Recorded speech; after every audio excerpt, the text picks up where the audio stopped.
When people look back on their lives, there's one relationship that nearly everyone agrees matters most.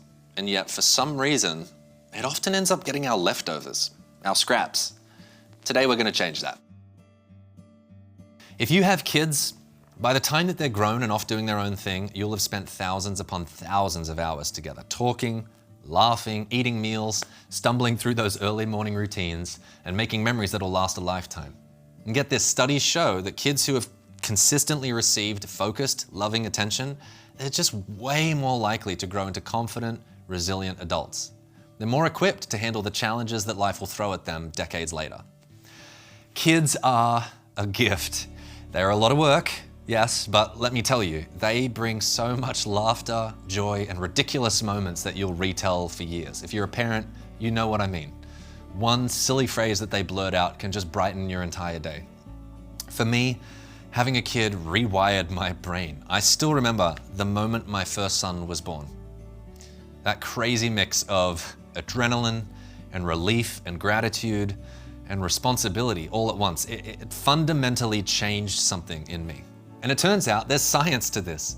Neuroscientists have shown that becoming a parent changes your neural circuitry. Your body releases hormones that literally change your brain, making you more empathetic, more sensitive, and more invested in another person's well-being. In other words, your heart expands. You start living for something beyond just yourself. And you need to start living for something beyond yourself because your kids are tiny humans who are always watching. They are relentlessly imitating everything you do. It's just how they learn. They're watching everything.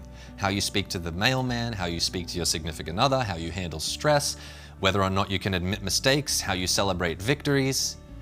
My first son, Ollie, is 3 years old right now, and he's just started explicitly saying, "I want to be just like you, Dad." He doesn't know it, but it's extremely humbling, and I reflect on it a lot. Every day I find myself asking, am I someone who's worthy of imitation? Like, if my sons grow up to be just like me, would I be proud of that? Am I the kind of man that I want my sons to be? And if not, what needs to change? I'm telling you, kids demand a lot from you. It's a high calling. But if you can rise to it, they give back way more than they ever took in ways that they don't even realize. Fully giving yourself to the process of raising kids to be high quality people, it requires you to become a high quality person in the process. And it may well end up being one of the most meaningful things you ever do. At the end of life, over and over again, people say the same thing. I wish I'd spent more time with my family. I wish I'd been there for the moments that really mattered. Nobody lies on their deathbed thinking, man, I wish I closed one more deal. I wish I racked up one more zero in my bank account. Family is what really matters in the end, and it's what's left when everything else fades. But how do we treat our family most of the time? I mean, reflect on your experience. We often act like it's a side quest, like something we fit in once the important stuff is done. We say we love our kids, but do we actually show up for them the way we show up for our boss or our clients or our Instagram followers? Ask yourself, when I'm home, am I actually home? Or is my face buried in my phone while my kids compete for my attention? I'm guilty of this. It's possible to be physically present, but completely absent. You know what I mean? Like we're there, but we're not really there. And kids, they can sense that. They know when you're checked out. Kids operate in the currency of attention. It's what speaks loudest to them. Pro tip, if you don't think you're good with kids, I'm telling you, just try this. Getting along with young kids is super easy. Just give them your undivided attention and fully enter into their world, and they will love you for it. So give it freely. When you're with them, be with them. Put your phone down. Ask them questions, listen to their stories, even if they're a bit long-winded and crazy. Show them that they matter more than some random internet rabbit hole that you're disappearing down.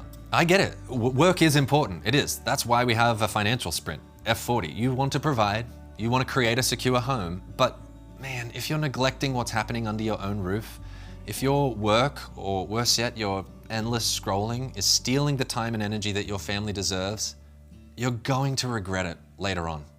Because your kids won't remember how much money you made. They'll remember how much of you they got. And you're not going to be perfect. No one is. So cut yourself some slack. But the idea is to treat your family relationships like the main event, not a warm-up act.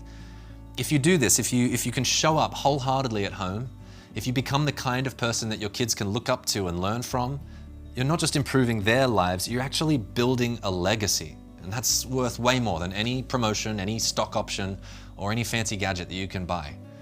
So your challenge today is simple. Next time you're with your family, whether it's playing a board game, eating dinner, or just chatting on the couch, be all there. Put away the distractions. Look them in the eye. Engage. Invest. Because these small moments, repeated day after day, are what form the memories. It's what shapes their character and ultimately creates a family bond that's priceless. And trust me, you will never regret giving your attention and love to the people who mean the most.